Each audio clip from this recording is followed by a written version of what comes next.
BCom part 1 Bharat में आर्थिक पर्यावरण economic environment in India paper 1। आज के लेक्चर में हम कृषि साख या वित्त का योजनाओं के दौरान विकास विषय तथा भारत में कृषि उत्पादकता विषय पर बातचीत करेंगे।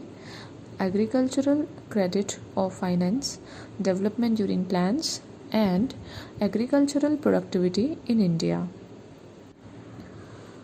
वित्त ही उद्योग का जीवनदाता रक्त होता है।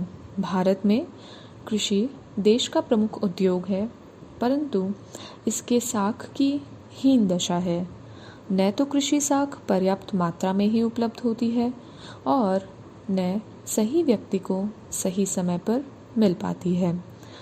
ग्रामीण साख सर्वेक्षण समिति ने भारत में कृषि साख की हीन दशा को कुछ इस प्रकार व्यक्त किया है कि साख कृषक की उसी प्रकार सहायता करती है जैसे फांसी पर लटकते हुए व्यक्ति को जल्लाद की रस्सी। अतः कृषि की हीन दशा के कारण कृषि विकास में बाधा उत्पन्न हुई है। कृषि वित्त की आवश्यकता या महत्व, नीड और इम्पोर्टेंस ऑफ एग्रीकल्चर फाइनेंस। गांवों में भारतीय किसान की आर्थिक निर्धनता, ऋणग्रस्तता, जीवन यापन के लिए पर्याप्त आय स्रोतों के अभाव में कृषि के प्रायः सभी कामों के लिए ऋण की आवश्यकता पड़ती है। उन्हें चालू खर्चों यथा बीज, खाद, मजदूरी भुगतान, व्यय, लगान आदि को चुकाने के लिए साख की आवश्यकता पड़ती है। इसके अतिरिक्त जीवन निर्वाह, सामाजिक उत्सवों के साथ साथ पुराने ऋणों के भुगतान के लिए भी ऋण लेना पड़ता है। भूमि में स्थायी सुधारों, ऊंची कीमत के यंत्रों, भूमि के क्रय, मकान व कुआं निर्माण आदि के लिए दीर्घकालीन साख की आवश्यकता होती है। 1960 में साख की वार्षिक मांग लगभग 1400 करोड़ रुपए थी। ग्रामीण साख सर्वेक्षण समिति ने 1953-54 में 750 करोड़ रुपए का अनुमान लगाया था। 1980-81 में कृषि साख 6400 करोड़ रुपए का अनुमान था। अब कृषि साख की आवश्यकता 12 लाख से 15 लाख करोड़ रुपए वार्षिक होने का अनुमान है। आइए अब हम जानते हैं कृषि साख के प्रकारों के बारे में। Types of agriculture credit. Bharat में कृषि के लिए प्रायः 3 प्रकार की साख की आवश्यकता होती है। पहला है अल्पकालीन साख। इस प्रकार की साख प्रायः 1 साल से 15 महीने तक के अवधि के लिए किसान को अपने चालू खर्चों के लिए दी जाती है, जिसमें खाद, बीज, फसल की बुआई कटाई की मजदूरी व लगान चुकाने की आवश्यकता होती है। दूसरा मध्यकालीन साख। 15 माह से 5 वर्ष की अवधि के लिए जाने वाले कृषि ऋणों को मध्यकालीन साख की श्रेणी में लिया जाता है। इस प्रकार की साख सिंचाई की व्यवस्था करने, भूमि को समतल करने, छोटे यंत्र व औजार खरीदने आदि के लिए ली जाती है। तीसरा और अंतिम दीर्घकालीन साख। इस प्रकार के ऋणों की अवधि प्रायः 5 वर्ष से 20 वर्ष होती है। इस प्रकार की साख का प्रयोग कृषि में स्थायी सुधार करने, भूमि खरीदने, कुआं या ट्यूबवेल लगाने, कृषि के महंगे उपकरण खरीदने और पुराने ऋणों का भुगतान करने के लिए होता है। इस प्रकार के ऋणों पर ब्याज की दर ऊंची व सुरक्षा के लिए स्थायी संपत्ति या गिरवी रखी जाती है। भारत में कृषि साख के प्रमुख स्रोत। Main sources of agricultural credit in India. Bharat में कृषि साख की पूर्ति के अनेक स्रोत हैं, पर दुर्भाग्य की बात यह है कि संस्थागत कृषि वित्त व्यवस्था कुल साख का नगण्य भाग है। कृषि वित्त व्यवस्था करने वालों को 3 श्रेणियों में बांटा जा सकता है।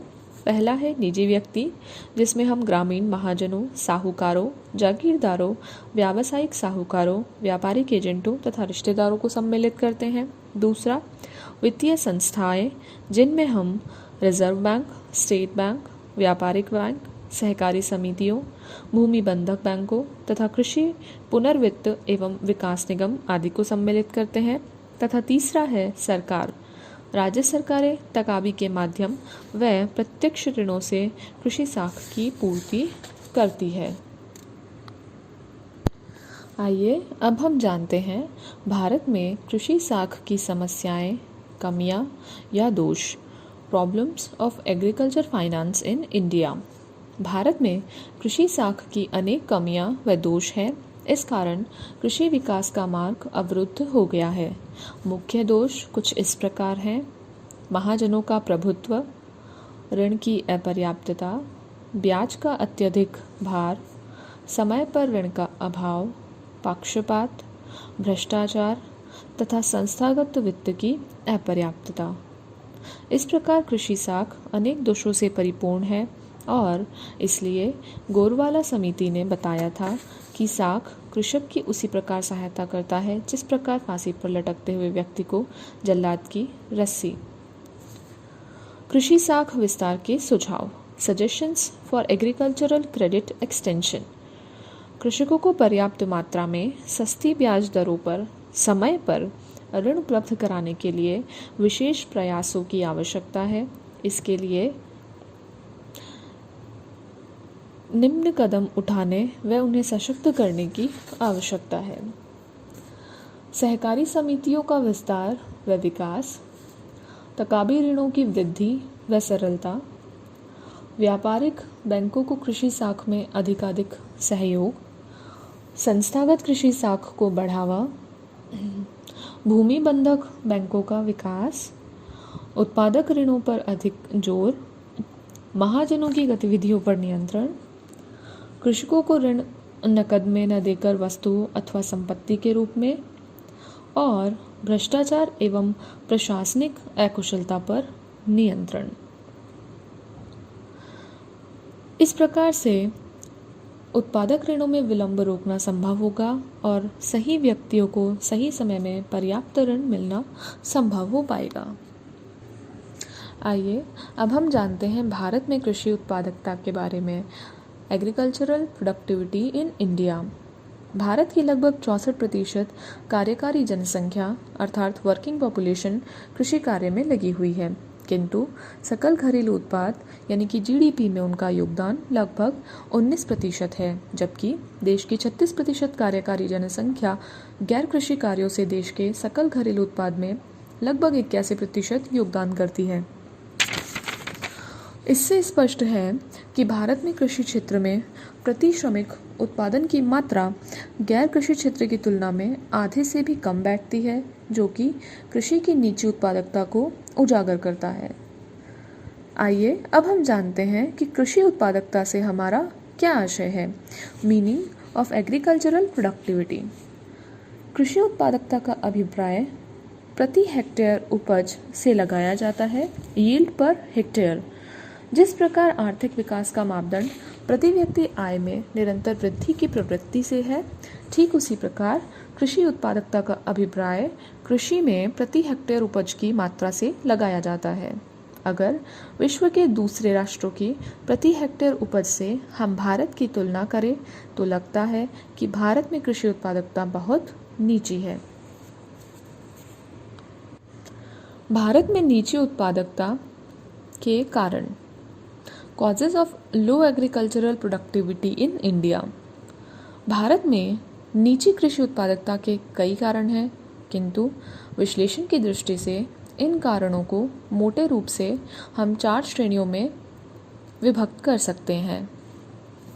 पहला, सामान्य घटक, जिनमें भूमि पर जनसंख्या का बढ़ता भार, परंपरागत कृषि, वित्त का अभाव, संग्रहण एवं विपणन सुविधा का अभाव, कृषि उत्पादकता के प्रति दृष्टिकोण तथा निर्धनता प्रमुख है।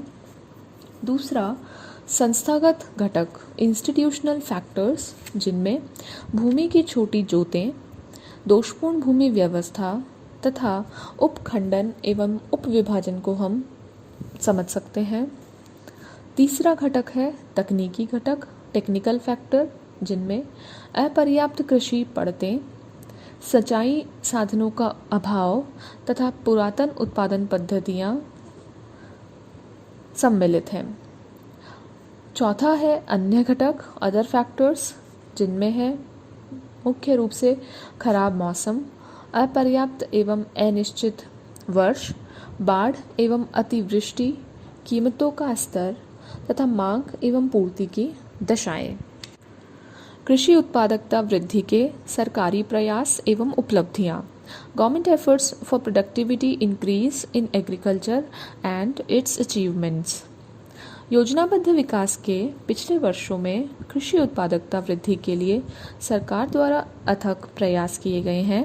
संस्थागत एवं तकनीकी क्षेत्र में परिवर्तनों के साथ साथ कृषकों को वित्तीय साधनों की पूर्ति, कृषकों की फसलों का बीमा और कृषि के प्रमुख उत्पादों के लिए समर्थन मूल्यों की समय समय पर घोषणा एवं वृद्धि, कृषि अनुदान, यंत्रीकरण को बढ़ावा तथा कृषि अनुसंधान के साथ साथ कृषकों को आवश्यक मार्गदर्शन आदि से कृषि उत्पादकता में वृद्धि का रुख स्पष्ट दिखाई देता है। उत्पादकता में वृद्धि के प्रयास संक्षेप में हम इन शीर्षकों के माध्यम से समझ सकते हैं। गहन कृषि पर जोर, उन्नत बीजों के प्रयोग पर बल, रासायनिक उर्वरकों के प्रयोग को बढ़ावा, सिंचाई सुविधाओं का विकास एवं विस्तार, कीटनाशक दवाओं का उपभोग, बहुफसली कार्यक्रम, भूमि सुधार कार्यक्रमों में तेजी, कृषि वित्त की पर्याप्त व्यवस्था, कृषकों को उचित मूल्यों की गारंटी, कृषि में यंत्रीकरण को बढ़ावा, कृषकों में व्यावसायिक दृष्टिकोण, अनुसंधान कार्यों को बढ़ावा तथा कृषकों को शिक्षा एवं प्रशिक्षण। निष्कर्ष। भारत में योजनाबद्ध विकास के पिछले वर्षों में कृषि उत्पादकता को बढ़ाने के सरकारी प्रयासों से गहन कृषि के प्रति सकारात्मक दृष्टिकोण के साथ साथ उर्वरकों के प्रयोग, कीटनाशकों के उपयोग तथा सिंचाई साधनों में वृद्धि हुई है। कृषकों का आधुनिक कृषि के प्रति रुझान बढ़ा है। कृषि में उत्पादकता बढ़ाने के लिए बहुफसल कार्यक्रम के साथ साथ उन्नत बीजों के उपयोग को प्रोत्साहन दिया जाने लगा है। फिर भी विश्व के विकसित राष्ट्रों यथा अमेरिका, जापान, चीन, ऑस्ट्रेलिया, कनाडा आदि के मुकाबले कृषि उत्पादकता का स्तर काफ़ी नीचा है। अतः इस दिशा में और सक्रियता ज़रूरी है।